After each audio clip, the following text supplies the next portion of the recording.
10 years ago, in a big old house on Bannerman Road, lived an extraordinary woman. 13 Bannerman Road is where Sarah Jane Smith lives, and it's home to things way beyond your imagination. There's an extraterrestrial supercomputer in the wall, her son, a genetically engineered boy genius, 2 schoolgirl investigators from across the road, a charismatic young artist who saves the world in his spare time, and a whole universe of adventure right on your doorstep. Nothing's going to make me miss this.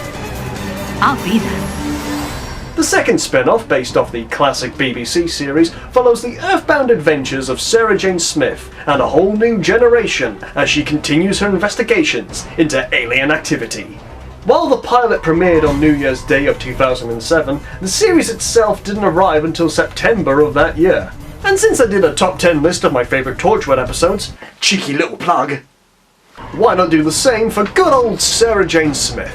While the episodes were shown in 2 half-hour chunks, we'll be considering both parts as a singular entry, especially since they have the same runtime as both your average Doctor Who and Torchwood episode. While this makes it easier, it can also hurt entries, particularly if one half isn't as good as the other. Only the best entries will have a really strong first and second part.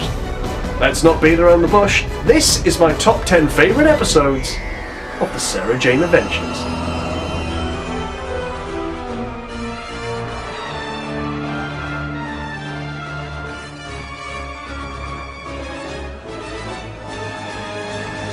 Number 10.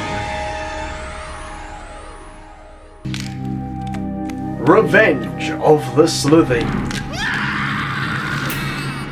Let's start the list with the episode that actually came out 10 years ago today. It's the first day of school for Maria and Luke, but things aren't quite as they seem. There's a smell of batteries about the new section of the school, food going rotten far too quickly, blackouts across the whole town that even affect candlelight, not to mention some of the school faculty acting a little...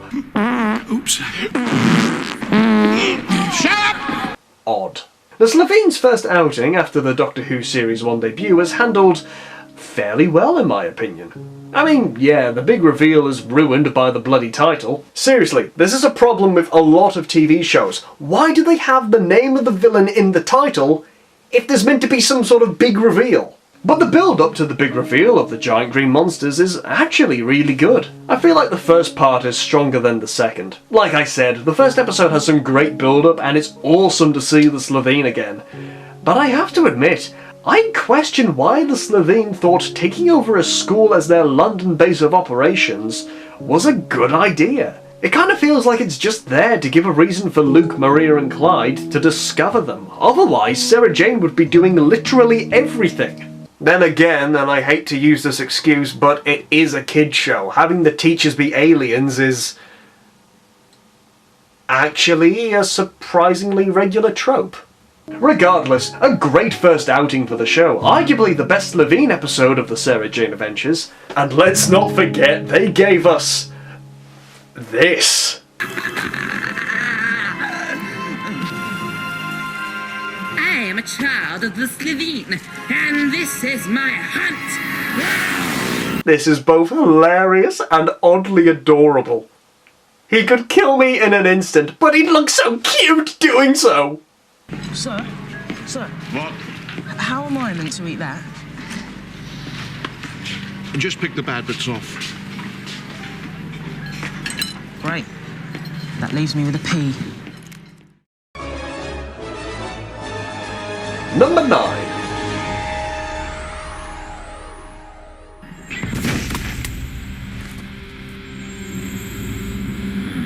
The Last Sontaran.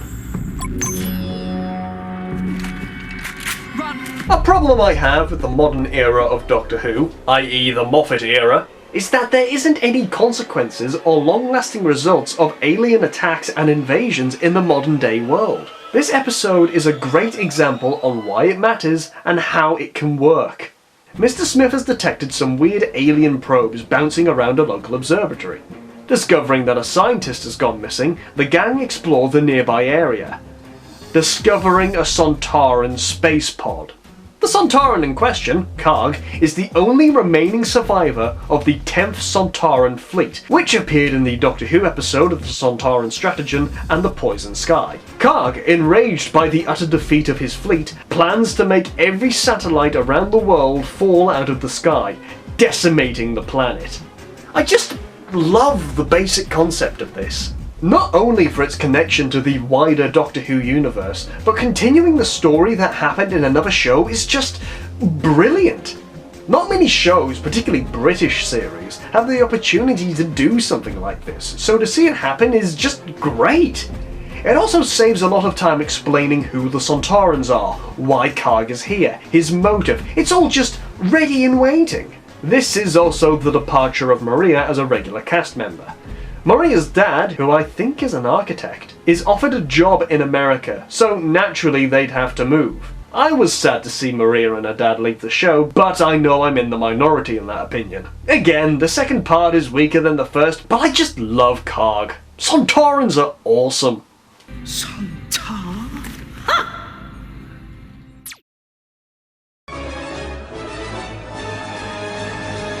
Number 8. Mona Lisa's Revenge. Who said that? You can hear me? Well, now there's a first. Series 3 of the Sarah Jane Adventures is, in my opinion, the weakest of all the series. And that's only because I don't class Series 5 as an actual series for reasons that we'll get to. However, amongst a series of bleh comes 2 episodes that shine brighter than the rest. This is the first of those 2. Clyde wins a contest to have his art shown in the National Art Museum, alongside the famous Mona Lisa. However, when it comes to the grand unveiling, the Mona Lisa is missing, replaced with a painting of the museum director's assistant. As it turns out, the Mona Lisa has come to life and has the ability to bring other paintings to life as well.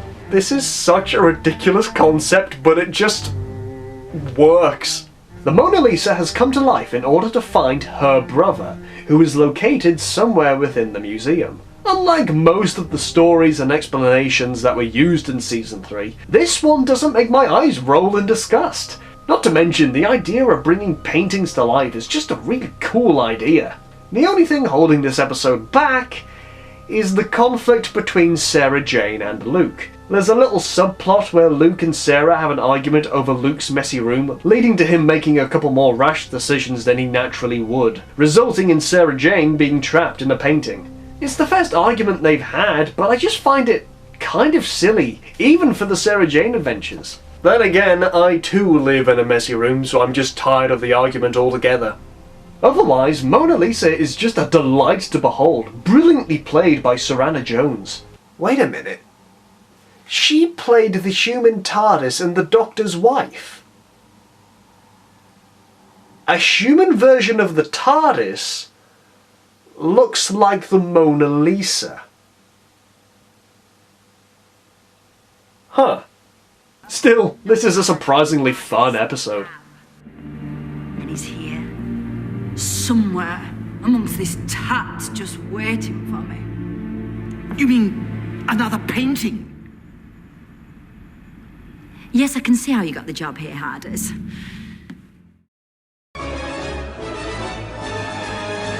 Number 7. I'm sorry, but it's my solemn duty to inform you that your friend, the Doctor, is dead. Death of the Doctor. Has anyone else noticed that Matt Smith's era of Doctor Who had a very strong focus on killing off the Doctor? So much so that his crossover with Sarah Jane is about his funeral? A vulture-like race called the Shan Sheaf contact UNIT, saying they've discovered the Doctor's body and agree to hold a ceremony for him. Invites are sent to the Doctor's closest friends, including Sarah Jane, and fellow Third Doctor companion Jo Grant. Both of them believe that the Doctor isn't dead and begin investigating. This is a pretty sweet episode, mainly just for all the callbacks to the early years of Doctor Who, and seeing Katie Manning return to the role of Jo Grant is just wonderful to behold. I'm so sorry for your loss. I know, it's terrible, isn't it?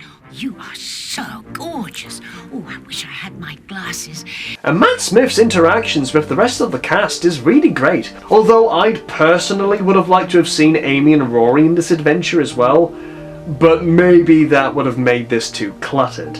I also have to mention how much I like the Shan-Sheaf, their look, their voice, and particularly their music. The melody you're hearing throughout this entry is a tune they play that induces strong memories of the Doctor within Sarah Jane and Joe's mind. And I have to say, I think it's rather beautiful. Considering how repetitive and cheap the show's music and many other things became during and after Series 3, this new piece of music is instantly welcomed. I also kind of feel that this is the weaker story compared to the other appearance of the Doctor. But believe me, we'll get to that. I do genuinely like this episode though, warts and all, just for expanding the lore and putting a nice little bow on stories of a number of different classic companions. What do you mean the Mona Lisa?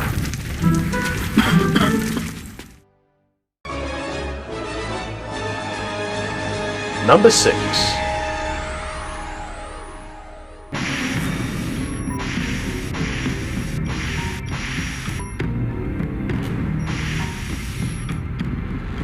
The Curse of Clyde Langer. Hey, wanna feel guilty for ignoring all the homeless people you see on the streets? Then this is the episode for you! While at a museum, Clyde touches this freaky old totem pole, getting a splinter in the process. Come the next day, he's shocked to discover that whenever someone says or reads his name, they instantly turn against him. Without anyone to turn to, Clyde is left homeless and friendless, until another homeless girl helps him out. This story is, frankly, heartbreaking. Part of the cursed name stuff, it's a great character story, showing Clyde pushed to his very limits, with no one to turn to. Oh, there's some weird thing about fish falling out the sky and freaky weather patterns, but they're not important.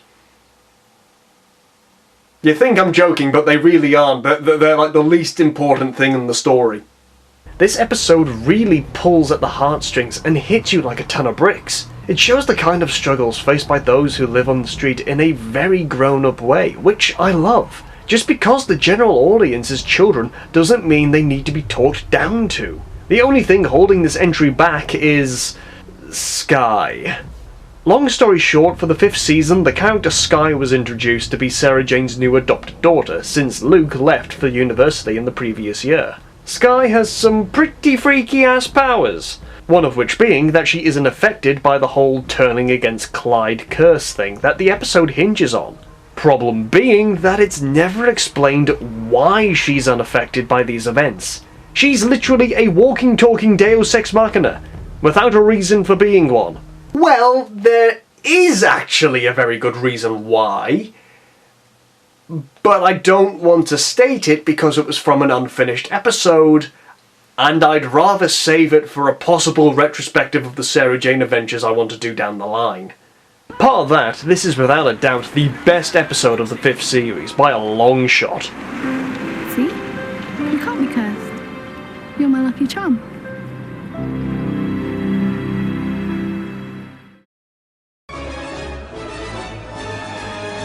Number 5.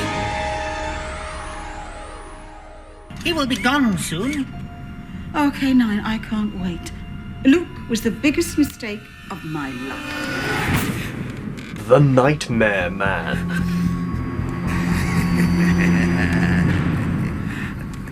I've mentioned that Series 3 isn't one of my favourites, so when Series 4 was announced, I wasn't that hyped. That changed when the first episode came out. Luke, being the super genius that he is leaving school early, and has been accepted into Oxford University. In the days leading up to his departure, Luke starts to experience dreams, something he's never had before. However, these dreams are filled with apparitions of the gang rejecting him, with the mysterious Nightmare Man threatening to appear in the real world if Luke continues to have these bad dreams. This is technically the farewell episode for Luke, who's been around since the pilot, only making minor appearances from this point forward. It's actually handled fairly maturely. It's a growing up story, and if you followed the show from its beginning, then it's a rather satisfying conclusion to Luke's story. And that's without talking about the Nightmare Man himself. He's just... oh, look at him! I live in your nightmares. I feed on them. And yours are just beautiful. You can't say my name. You can't tell anyone about me. I'm in your head, Luke. I'm from nowhere. I'm from everywhere. You're just an alien, and I've stopped aliens before. But wouldn't it be terrifying if I was so much more than that?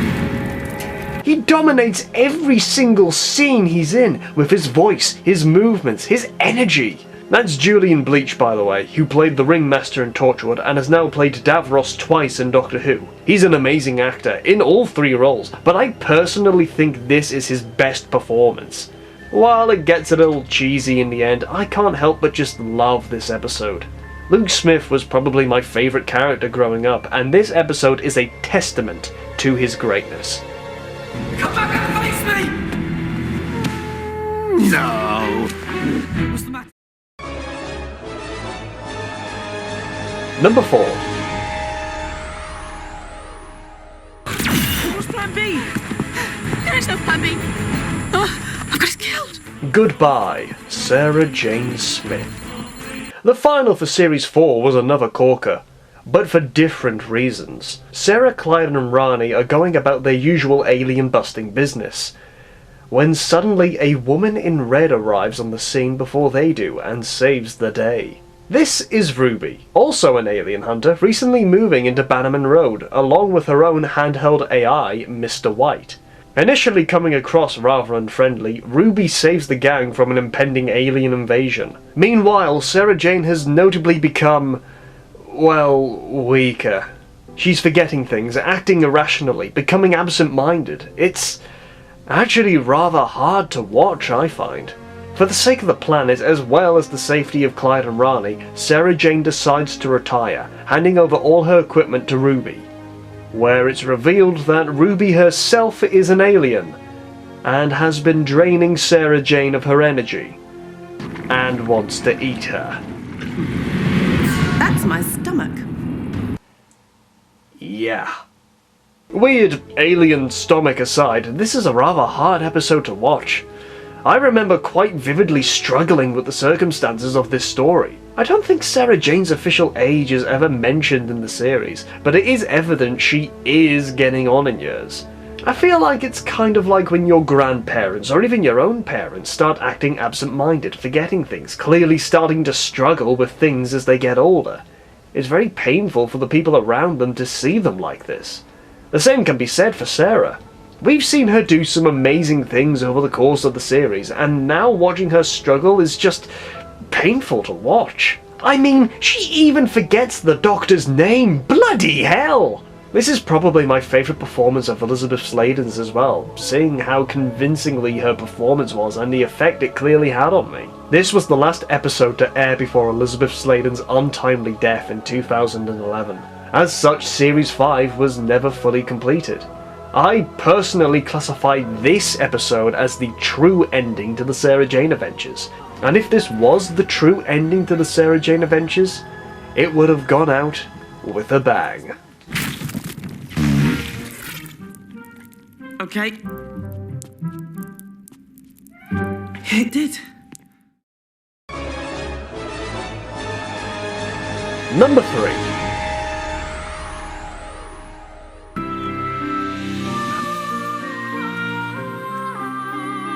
The Wedding of Sarah Jane Smith. The gang notice that Sarah Jane has been sneaking away recently and decide to follow her. To their surprise, Sarah Jane has gone and found herself a man. Peter Dalton, played by Nigel Havers, has been meeting with Sarah for a couple of weeks now and has become rather smitten with her. Sarah Jane really likes Peter too, but hasn't told him about all the alien stuff yet. After a little bit of hijinks with an alien slug, Peter proposes to Sarah Jane, who accepts.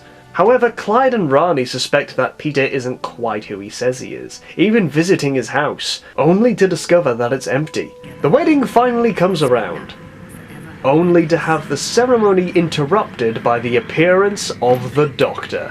Stop this wedding now! What's going on? It's revealed that the trickster is behind Sarah's wedding, kidnapping her and trapping the Doctor and the gang in a pocket of time. They must work together to save Sarah, or else be stuck in the void for all eternity. Okay, where do I even begin with this? Firstly, David Tennant. Immediately a win. Every Doctor is great in their own right, but David is and will forever be my Doctor, and seeing him interact with the Sarah Jane cast is just great. The interactions between them is actually the foundation for my idea that the gang should eventually become proper companions to a Doctor in the future, continuing Sarah Jane's legacy and all that. Secondly, wedding episode. If the final entry on my top 10 Torchwood episodes is anything to go by, I'm a bit of a sucker for a wedding episode. Thirdly, the return and final appearance of the Trickster, who we'll cover in more detail momentarily. The Trickster's just a great character through and through, and finally having a meeting between him and the Doctor is just fantastic. The thing I find that makes this episode better than Death to the Doctor, par the preference of Doctors, sorry Matt, is that the Doctor isn't actually the one who saves the day. He's there to help solve the problem, but Sarah, and more so Peter, are able to solve it without him. For the case of Death to the Doctor had to tell Sarah and Joe what to do. It makes them look less impressive to a degree. This is the Sarah Jane Adventures, not Doctor Who. A crossover is all well and good and gladly welcomed, but you shouldn't make the characters of the spin-off feel overshadowed by the parent show. I just feel the crossover aspect was handled a lot better here than it was in Death to the Doctor. Still, they could have been represented a lot worse. Looking at you, class. Originally, this was going to take up the number 2 spot, mainly because... Tennant. Thankfully, I've locked my fanboy self in a cupboard to allow a slightly more superior episode to take up the next slot. You were right. He is amazing. And so are we.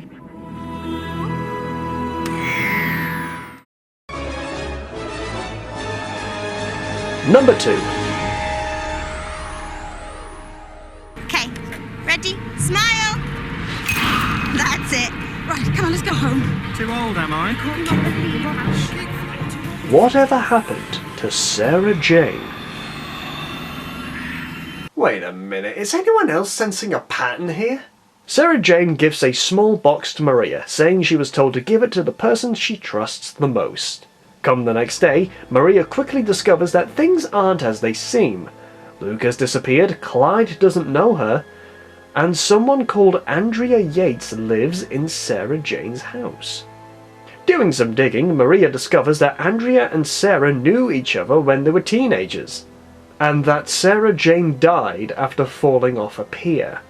Reminding Andrea of Sarah Jane, a mysterious figure appears, offering to take Maria away.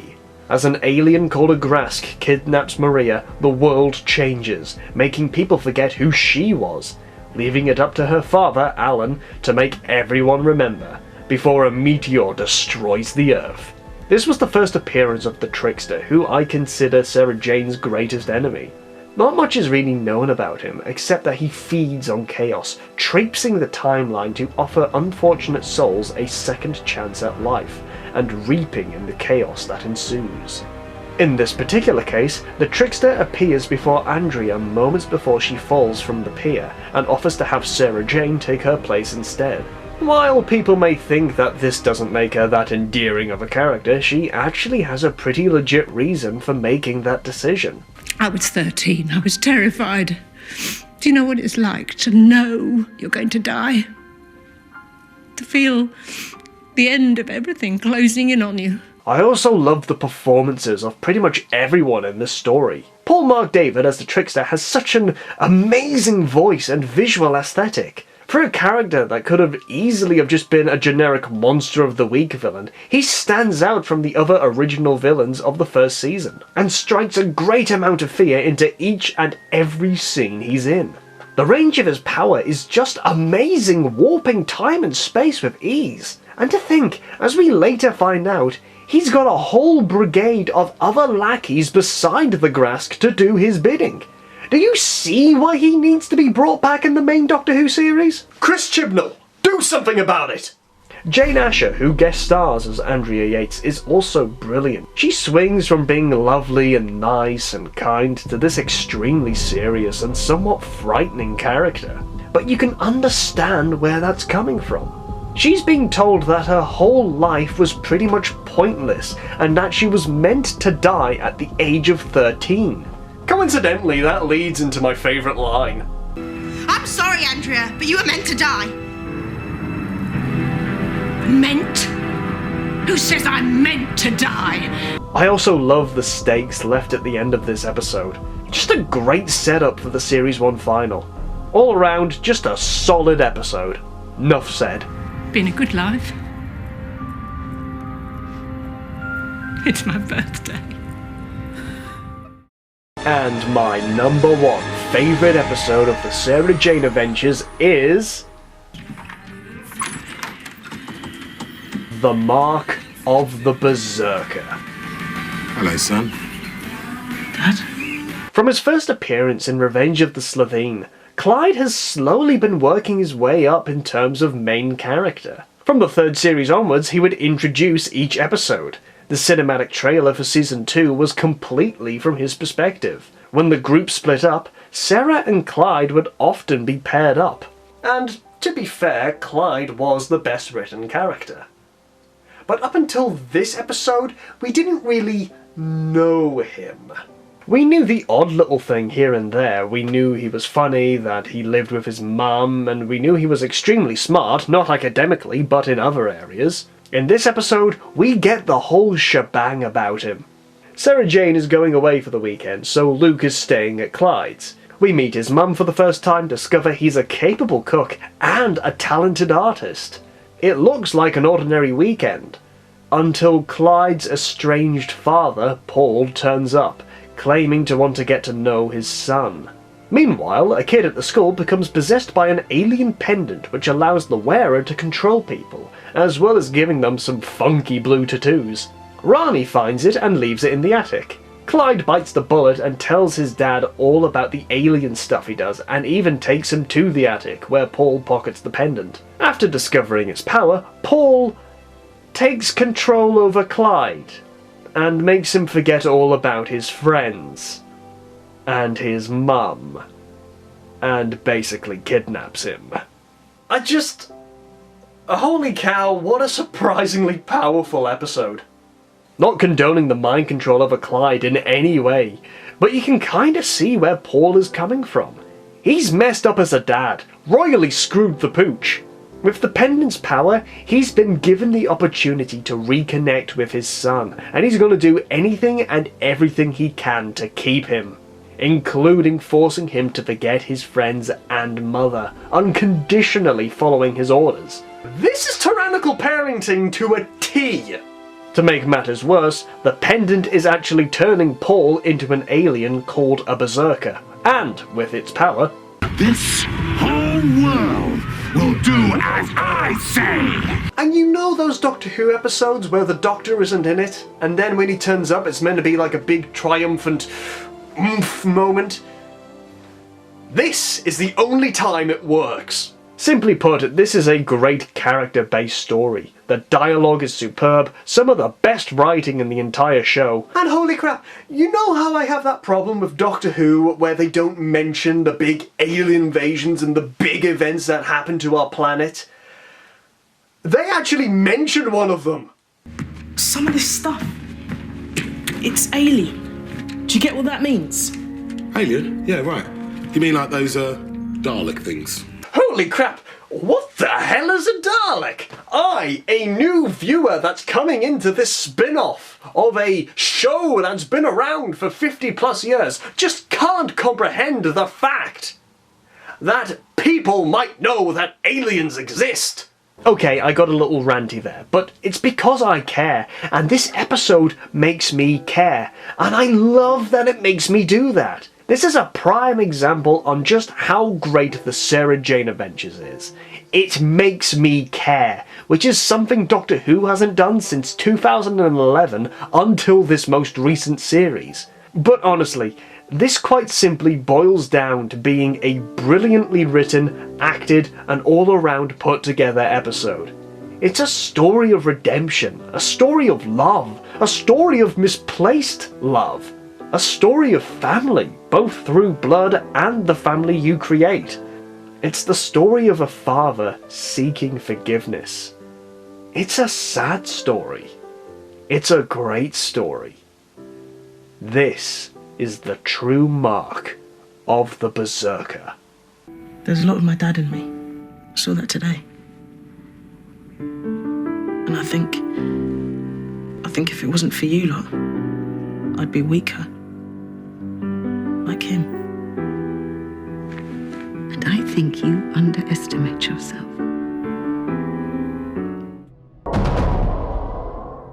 And those were my top 10 favourite episodes of the Sarah Jane Adventures.